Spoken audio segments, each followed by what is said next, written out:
My fellow Nigerians, let me begin by congratulating all of us for witnessing the celebration of another Democracy Day today, the 12th day of June 2024.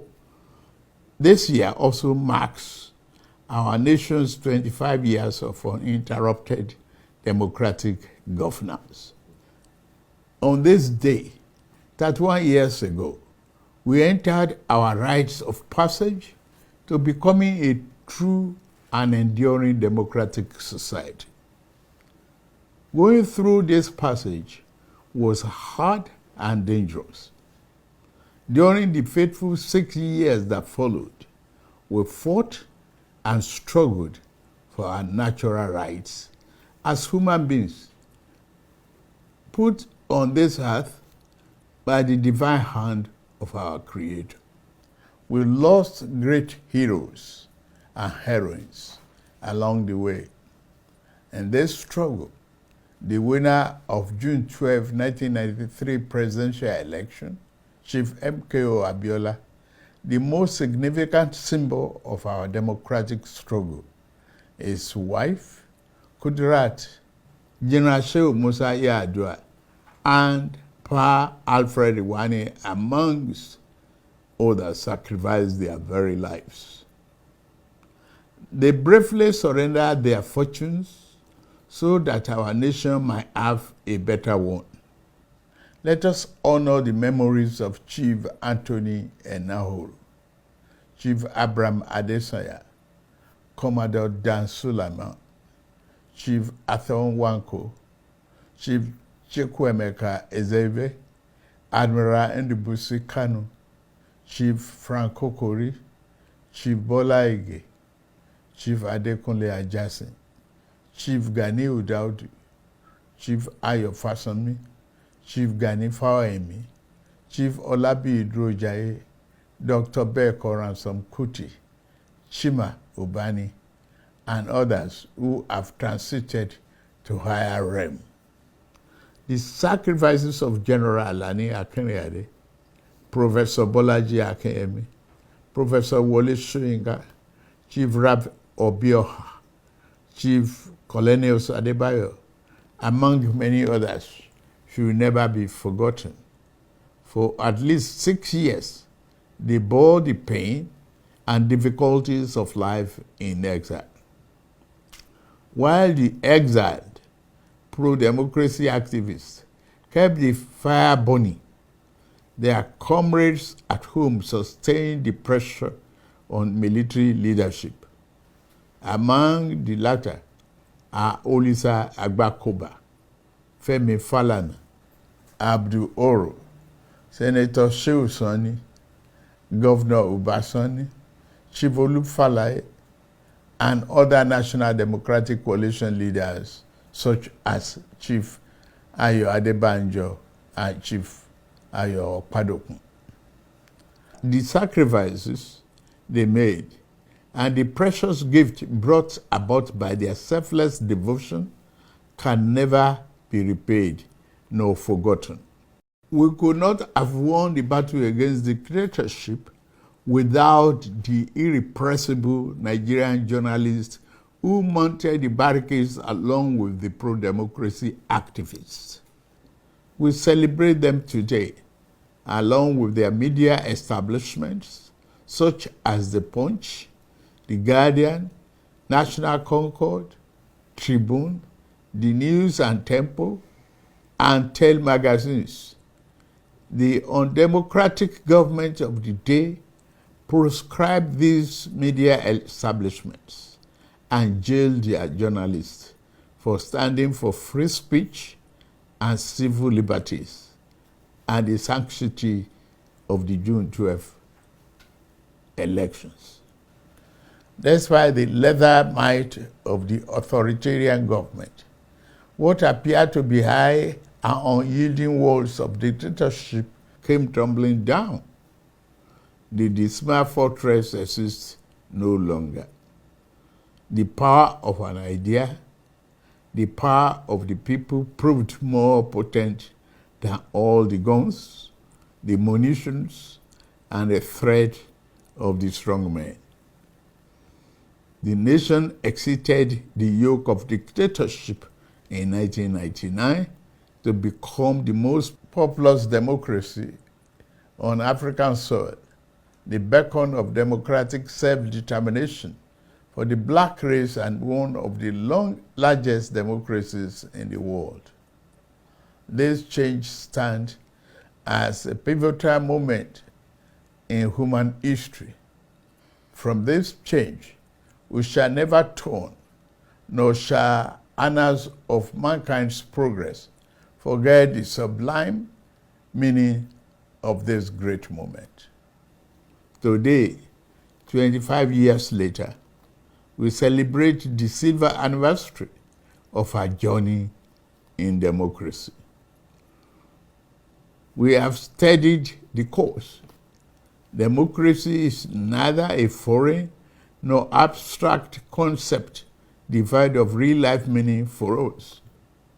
Neither can we afford to reduce or minimize it to being nothing but the mere holding of periodic elections where one candidate and party outdo another.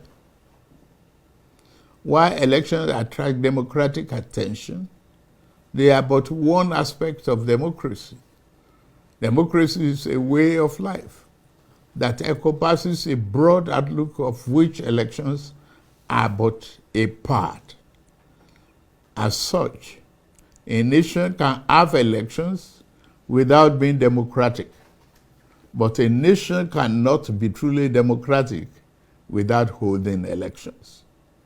That we have established a tradition of holding transparent, open, and fair elections gives credence to our democratic standing. That we have experienced peaceful transitions of government affirms our democratic temperament. Fellow Nigerians, true democracy shined its light on the daily lives of the people who live under its nurturing wings. It affords us the freedom and liberty to think as we want, live where we want, and pursue whatever legitimate endeavors suits us. Democracy does not assume some false or forced unity of opinion. In fact, democracy assumes that conflicting ideas and differing opinions shall be the order of the day, given the diversity and variety of the human experience. There must be diverse perspectives and viewpoints. What democracy demands is that we do not resolve differences through force and repression, but we make allowance for the legitimacy of views that differ from our own. The other forms of government imposed against the will of the people. Democracy aims to make leaders who conduct themselves as servants of the common good, not as viceroys of the narrow interests of the might. My dear compatriots, Nigeria faced the decision of untold gravity 25 years ago, whether to veer towards better destination or continue aimlessly in fog of dictatorship. We made the right choice then. We must continue with that choice now. As Nigerians, we must remind ourselves that no matter how complicated democracy may be, it is the best form of governance in the long run. We must also be aware that there are those among us who will try to exploit current challenges to undermine, if not destroy, this democracy for which so much has already been given. This is the great battle of our day and the major reason we specially celebrate this day as Democracy Day. The true meaning of the day is not to focus solely on the great deeds of the past that have brought us to this point. Yes, we pay eternal honor to those who laid down their lives, sacrificing everything to pave the way for the nation. I stand uniquely placed in this regard, and I was among those who took the risk to midwife the birth of our democracy. I am now a direct and obvious beneficiary of the fruit of those historic efforts.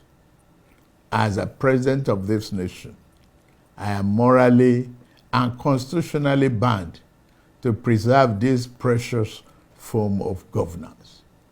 I vow to do my utmost best to protect your rights, freedom, and liberty as citizens of Nigeria.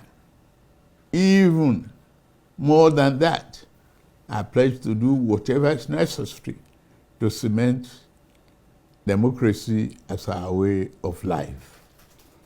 Although the challenges are steep and multiple, I am grateful to lead Nigeria at this moment in our history and point in our democratic journey.